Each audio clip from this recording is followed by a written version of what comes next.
Good evening, everyone, and welcome. Thank you so much for joining us for this virtual meeting on proposed rate and fee increases for the city of Tucson. We will give folks a couple minutes to join the meeting and get started in just a few minutes.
All right, it's just a couple minutes after 5:30, so we will get started.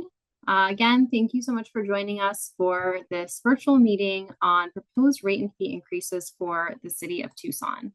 We're going to talk about a few different proposals tonight from a variety of city departments regarding our cost of service and proposed rate and fee increases. So you will hear tonight from the Department of Environmental Services, the Planning and Development Services Department, Transportation and Mobility, and Tucson Water. So how this is going to work is we will have speakers from each of these departments presenting an overview of their proposal. There is a Q&A feature that you can use to ask questions. So please use the Q&A to ask any questions throughout the presentations. At the end of the presentations from the four departments, we will take questions. We'll answer those questions that we get in the Q&A. So we will get to those at the end of the presentation. So I'm Corinne Manning, Director of Planning and Development Services. So I'll be presenting tonight on proposed fee increases for Planning and Development Services.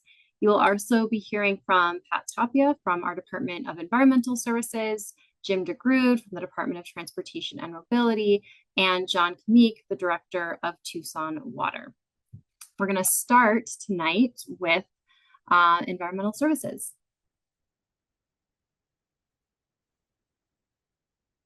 So I will hand it over to, actually one more slide before we get started with environmental services, just kind of an overview of the proposal overall, which is that this proposed fee increase has been initiated by the mayor and council. They initiated this just recently on May 17th, and that is the official notice of intent to raise fees that gets adopted by mayor and council. As mentioned, these fee increases would affect 4 different departments. And so we're now in a 60-day public comment period. So we're sharing information about the proposal with the community and getting feedback right now. And we'll take this feedback to integrate potentially into the proposal that eventually goes back to mayor and council for adoption. That will happen in late May. On May 19th, 2026, there will be a public hearing on these 4 fee proposals. So that's another opportunity for public comment coming up. And with that, we will get started with environmental services. Pat Tapia, Deputy Director, will talk us through this. Thank you, Corinne. Good evening, everyone, and thank you all for taking the time to join us today. My name is Pat Tapia. I'm the Deputy Director for Environmental Services. I appreciate the opportunity to connect with you and have an open and transparent conversation about environmental services, the rate adjustments. First and foremost, I wanted to mention that environmental services operates as an enterprise fund and does not rely on general fund revenues to support its operation. While our current fee structure meets short-term needs, it is not sufficient to sustain the department's long-term financial obligations. So the proposed adjustments I'll be showing you and talking about today are necessary to ensure a full cost recovery for essential services, including a refuse and recycling collection, landfill operations, waste diversion, and community cleanup programs. This also includes the proposed $3 clean city fee, as was recommended in our 2026 solid waste cost of service study. So let's dive in a little bit here to the proposed residential rates that ES is proposing. As you can see, the 48 and the 65-gallon containers are going to be staying the same. The current fee is $21.25 per month, and those are going to stay pretty much all the way to FY 30. And the reason we want to do that is keep that the rates is hopefully that we can actually increase some of our diversion from going from to the landfill. So we're not going to be changing the rates, which are proposed on the 48 and the 65 gallons. The 95 gallons and the 300 shared alley containers are the ones where you're going to see an increase. A little bit more on the 300 shared alley increase that you're going to see, only because the savings that we were having in 300-gallon alley services has actually kind of gone away with us having to maintain so many alleys. So now those rates are going to be the same as you'll see in FY 27. All rates for the 95s and 300s are $23.75. They'll be going up 75 cents for each year after that through FY 30. The other thing we wanted to really note through this program is we have a low income rate now, which is a $12 credit. As you can see, that's going to actually change to a $14 low income credit. We'll be raising that by $2, which is a positive for low income families. Right now, they currently pay $11 a month for that service. It's actually going to be reduced for them for FY 27 and 28. So they'll go 2 years with a lower rate, and you'll see that in FY 29, where they get back up to where they were in as the current fee of $11.25 and then $12 after that. The other thing we wanted to mention was a clean city fee, which is a new fee, which will be $3 per month for a resident. A really important fee, which will actually help provide the following services, which is graffiti abatement, homeless camp cleanups, illegal dumping, team up to cleanup, and homeless work programs, which we know are a huge value to actually sustaining and keeping Tucson clean. Next slide. We wanted to put this in here for a benchmarking because a lot of questions come into play as to how we compare with other cities and what those rates are. And if you can look on this, you can see $23 where we're at now. We're at the pretty much low end, whether it's our state and some other cities that we actually compare ourselves to, which is Mexico, Texas, and some Southern California. You can see our rates are very comparable, pretty low. And even with the $3.75 increase that is going to be across the board, still leaves us at the below medium rates. I mean, you can see they go as high as $69, and we're going to be right at $27.15 for all those services. So I just wanted to share with you what that benchmark is that we kind of wanted to look and do a comparison with other cities. Next slide, please. So along with that, we have a residential fees. We also have commercial fees that we provide service to. This has to be a fully sustained operation when it comes to our commercial rates, and it has to be self-sustaining. What we don't want to do is make sure the residential isn't subsidizing or paying for some of our commercial programs. So what we're just going to show on here is that our commercial rates will be very competitive within the market, and it'll actually be competitive to bring us up to that market. We're very competitive and it's self-sustaining. So on the commercial side of it, we'll be actually looking at a 25% increase in FY 27, a 20%, 28, and a 15% increase for 29 and 30. Yeah, I'm sorry, FY 30.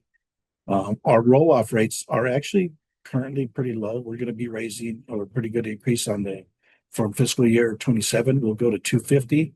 And by year FY 30, we'll be up to 340, which we really see as a competitive within our industry on the commercial side. Our landfill rates, you can see those are going to be going up for residents to come into our landfill now and do self-hauling. So that's the person coming in, the pickup truck to empty their waste from their household. It's $15. That rate has not increased for the last 12 years. So we are ready to actually have an increase to help sustain our operation at the Los Reyes landfill. So it'll be going up $3 and a $1 increase in 28, a $1 increase to 29 and 30. The same goes for the gate rate. We're at 35. Those are going to see a $3 increase for FY 27 and for 28, and then a $1.50 increase thereafter for 29 and 30. Um, we also have some contracted rates deal with commercial that we're going to be doing a 3% increase across the board. That's kind of where we're at on the rates. Wanted to share that with you. These adjustments I did want to mention will help support critical investments in fleet and equipment replacements, our capital improvements and environmental compliance, as well as landfill closure and post-closure requirements. The Environmental Services Advisory Committee, who we have a committee that meet with that provides us advisory, they actually are on board and make the recommendations to support these fees along with the Clean City fee. So in closing, my goal this evening was to provide you clear information as to why these adjustments are necessary and to ensure our staff has the tools and equipment needed to continue delivering the reliable services our residents expect and deserve while protecting the long-term sustainability of our programs. So once again, thanks again for attending and for your continued support. Thank you, Pat. Okay, next we're going to move to Planning and Development Services, which is my department. So I'll give an overview of our proposed rate and fee recommendations. This is based on cost of service analysis that we did of some of our different permit and application types. And we are proposing these increases to better align our charges, our fees, with the cost of providing the development services that we provide to the community. So we're proposing targeted increases for specific permit types. Many of our building permits are based on the cost of construction. So they're based on a construction valuation table that increases over time as the cost of construction increases. And those building permits are a percentage of the overall construction project cost. So those fees for building permits are really handled through that construction valuation table, which increases annually and is based on a national standard. And that will go into effect July 1 of this year. So we really looked at the fees that are not based on that construction valuation table, which is about 30% of the permits that we review at PDSD, and are focusing our proposed fee increase on those permit types. So we're proposing a 5% increase to account for our increased cost of service, kind of generally as a department. And that covers applications like grading permits, subdivision permits, site review, etc. In a few categories, we found, though, that 5% didn't fully account for cost of service, and our fees, our current fees, are further below cost of service and needed more substantial adjustment to recover the cost of service. So in a few areas, we're proposing further increase in the fees. And some of those are design professional fees. Those are fees we pay to an outside design professional for the services they provide. Also, floodplain use permits and related permit types, those were below cost of service. Special approvals for things like our infill incentive district and neighborhood preservation zones, those require more substantial design review and staff review, as well as sign permits, rezoning, and entitlement fees that again involve more complex reviews or public review processes that require additional staff time. And then we're also proposing to increase our fees for pre-application conferences for commercial projects. These are initial meetings to go over a project proposal and provide feedback to applicants. So we're proposing to increase that fee for commercial projects. However, we're also creating a new type of pre-application meeting for residential projects that will have a lower fee, lower than our current fee. And this is really geared towards middle housing, which is a new type of housing that's been permitted in the city. And we want to be able to hold these pre-application meetings to help folks navigate the codes and the process to build middle housing. We're also proposing new site review fees for developments utilizing the community corridors tool. This is a new zoning tool that allows more mixed use transit-oriented development with certain design standards and requirements for things like open space and pedestrian connectivity and building design.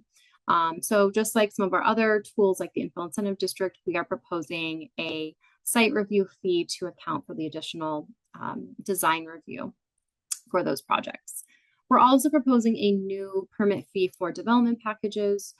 Those packages include site plans, landscaping plans, grading plans, and this permit fee really helps recover the cost of the inspections needed to ensure that those plans are being followed on sites and that all construction work is in compliance with the approved plans.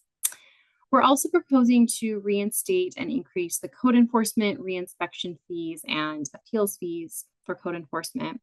This is a fee that can be charged if to property owners if we conduct an inspection related to code enforcement and issue a notice of violation to a property owner. And then upon a follow-up inspection, find that they are not in compliance and have not taken steps to come into compliance, we would be able to charge a reinspection fee to account for the additional staff time and inspection time that will be needed to work with that property to get them into compliance with our codes and regulations. So that is the proposed set of fee increases for planning and development services. And again, this really accounts for our cost of providing these needed services to our community to ensure building safety and clean and safe neighborhoods through code enforcement. Next, we are going to go to the Department of Transportation and Mobility. So I will hand it over to Jim DeGrood to walk through this proposal. Thanks, Corin. My name is Jim DeGrood. I'm the Deputy Director of the Department of Transportation and Mobility. And DTM's objectives with the cost of service study are to cover the cost of the right-of-way permit, review and inspection services we deliver, and to modernize and simplify the city's right-of-way permitting program. We also are proposing a fee mechanism that addresses the impact that road and lane closures have on our traveling constituents and the loss of value that pavement cuts cause to our roads.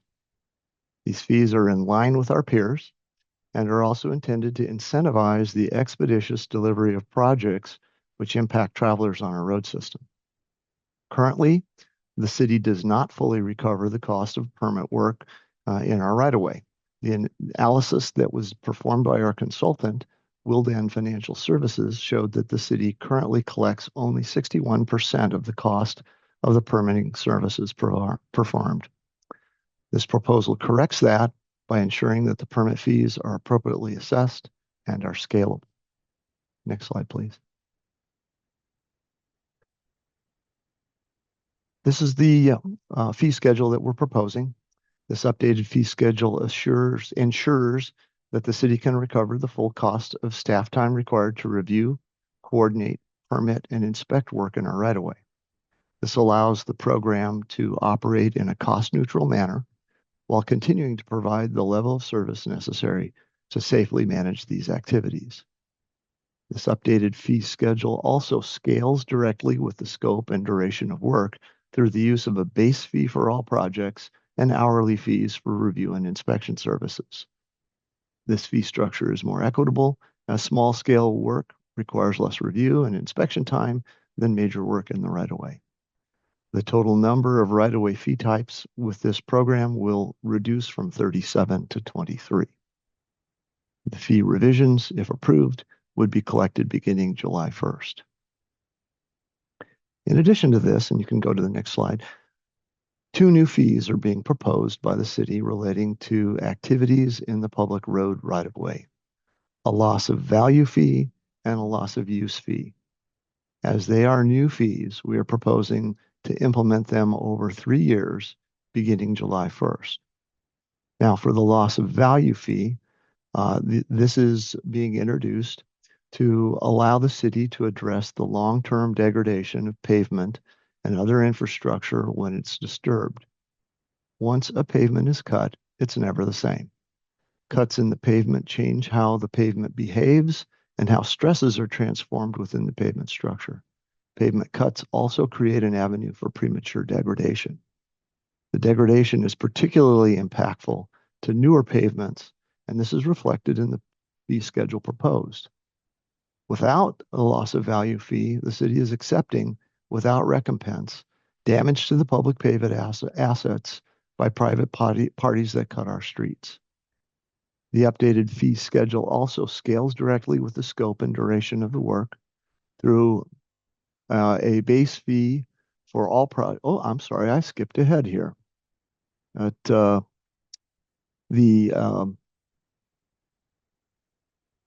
okay. These fees can be geographically tracked and will be used for pavement preservation and maintenance activities in the areas where the impacts occur. The fee has two components, a fee per cut and a degradation fee based upon the area that has been cut. I'll go over to the next slide, please. Okay, loss of use. The loss of use fee provides a tool to account for disruptions to all modes of travel by the public. This fee varies by the functional classification of the roadway impacted, the duration of the closure, the type of closure, which can vary from a full roadway closure to a lane closure or a turn lane closure, to a bus stop or a pedestrian path closure. The fee is scaled by the length of the closure area, the duration of the closure, and it varies by the time of day of the closure. Full day closures are obviously the most expensive, while nighttime closures, which are less of an inconvenience to the motoring public, are significantly reduced in the fee amount. The collection of this fee not only allows the city to recover the cost of review and inspection for the closure, but also for our traffic engineering staff to monitor and to optimize traffic signal timing on nearby intersections. By implementing this fee, we create a financial incentive beyond the daily cost of the rental of a barricade to minimize the duration and scale of the impacts within the right-of-way, as well as to improve coordination of activities and workflow planning. We hope this results in the greater use of night work, double shifts, and weekend work so that the impacts to the public using the road network can be reduced. Together, we believe these changes create a fee structure that is fair, transparent, and aligned with our mission to maintain safe, efficient, and financially sustainable transportation system for our community.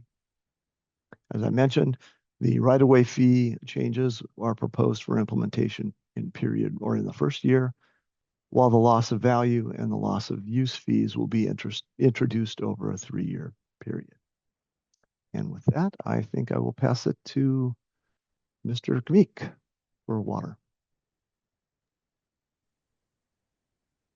All right. Thank you, Jim. Good evening, everybody. I'm John Kamik, Director of Tucson Water, and I'm going to go through Tucson Water's proposed rates and fee adjustments.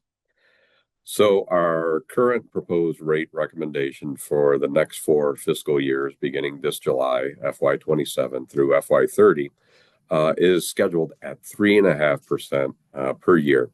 As you can see on the right side of the chart, these are some of the lowest increases Tucson Water has proposed in recent memories, with the exception of the 2 years that we did not have any rate increases during the COVID timeframe.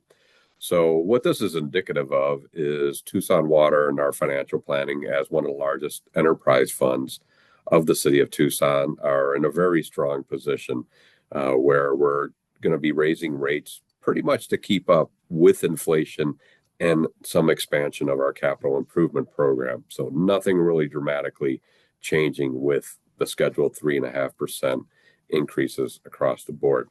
It currently meets all of our financial targets for the utility and has us in a very good position over the next several years to be able to have rates at this scale. Next slide, please.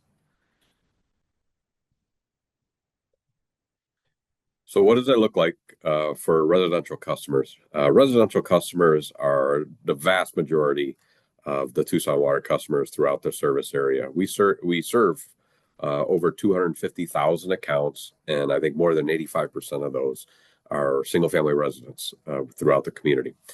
Our rate system now, as of the year prior, is broken into 2 categories. We have an incorporated system rate, and we have an unincorporated area system rate, and that's based on what's called a differential rate system.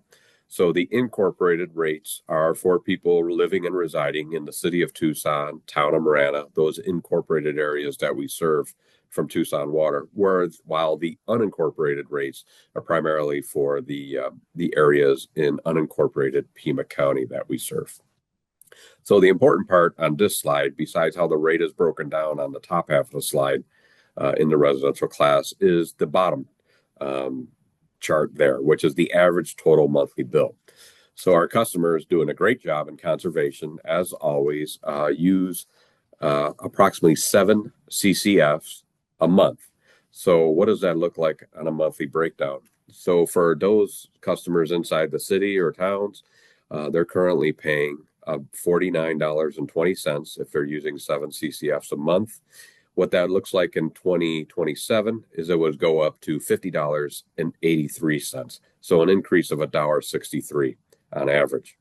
And then that would continue to increase after each July 1st for the following 3 years after that, getting to the year 2030, that $49.20 in the year 2026 would actually increase to $56.59 by the end of the rate plan in 2030. If you're an unincorporated Pima County, you're currently paying $56.51 on average if you're using 7 CCFs, and that would go to $58.45 by July 1st of this summer. But then under the rate plan would go to $65.30 per month for the average customer using 7 CCF in the unincorporated area with that differential. Next slide, please. So besides the standard rate plan that everybody sees on a monthly basis, we also have at the water department what are called miscellaneous fees. These miscellaneous fees are generally one-time service-related fees where customers engage or drive an activity at the water department. So the vast majority of our customers do not even see this miscellaneous fee categories. Where you see a lot of these miscellaneous fees are associated with new developments, setting a new meter, a turn-on service, plan reviews for new neighborhoods or new businesses coming in and online. We haven't updated these fees since the year 2013, so they're way out of sync with the cost of service that we provide in administering these fees. So there's over 114 of them that were analyzed, many of them in categories that they're based inside those categories based on the size of the meter or the size of the service. A lot of these fees are going to go up an average of 75% or more from where they're currently at. But the total increase will be scaled over 4 years. One of the interesting things we're doing at Tucson Water is we're going to be incentivizing what we call engineering plan reviews fees. So this would be a new development or a new commercial structure that has to actually extend and or connect to the water system. There's a lot of engineering drawings that are behind that to make sure that anybody connecting to Tucson Water are meeting our standards and specifications. And that goes through a process of review back and forth between the owner and between the department several times to make sure that those plan sets are right. What we're doing, what we have proposed in this fee proposal is actually to incentivize having higher quality plans come from the community to Tucson Water from the get-go. So there's going to be an incentive for plan reviews that fall either under 1 or 2 review times compared to where they're currently at. So our current fees for 2 reviews are $1,847.67 if it has to go back and forth between our engineers and the developers' engineers. We're actually incentivizing that to be lower at $1,600 for those 2 reviews. This is taking what we do on the residential rate side, how we have a tiered water structure where the more you use, it's going to escalate. Well, we're going to try that approach in the engineering design plans as well. So the more times you keep having to return plan sets to Tucson Water for another engineering review and back and forth, if that happens too many times, that those fees will increase like a tiered structure. The next fee is you can go forward. That's fine.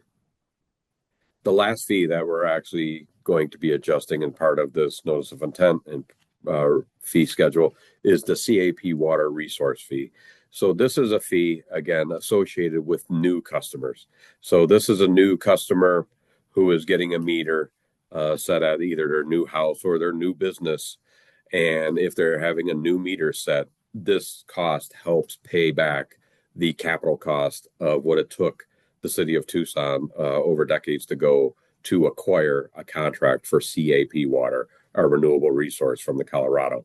So these fees not being adjusted too much. Again, this fee hasn't been adjusted in 13 years, but there's a slight adjustment to it. The standard meter size for homes, it will go from $200 to $240, so only a $40 change.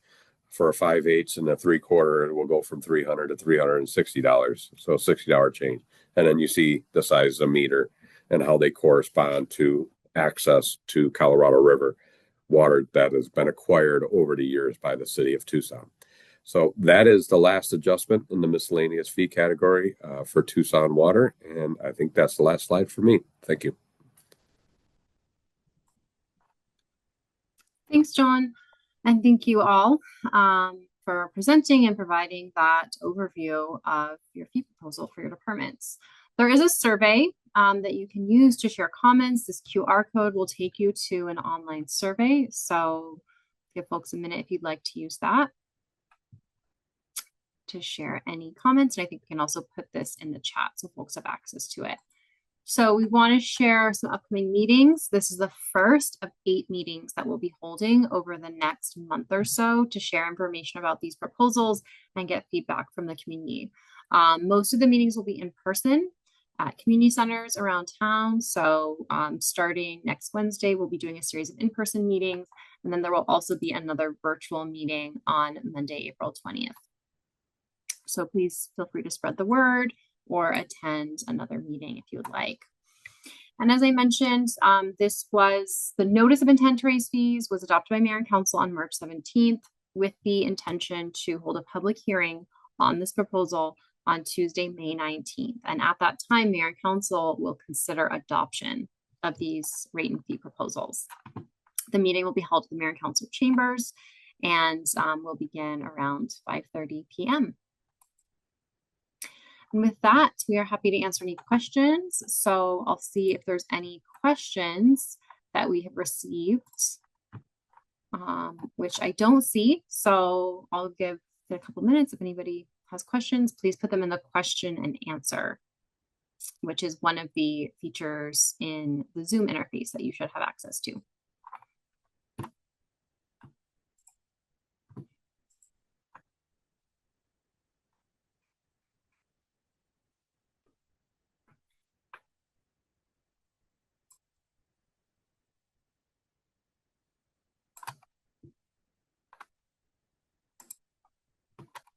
So in the chat, which hopefully everyone can see on the Zoom toolbar, you'll see chat, question, and answer. In the chat, there's links to all of the fee proposals that we went over. So you can read in more detail, kind of read more, get more background on these. And then also we shared a link to the comment form in the chat, so you can use that as well.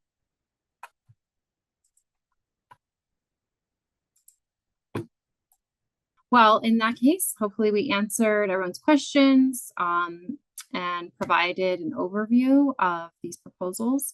So thank you all for joining us tonight. We really appreciate it. Again, please feel free to share comments using the comment form online. Take care, everyone. Have a great evening.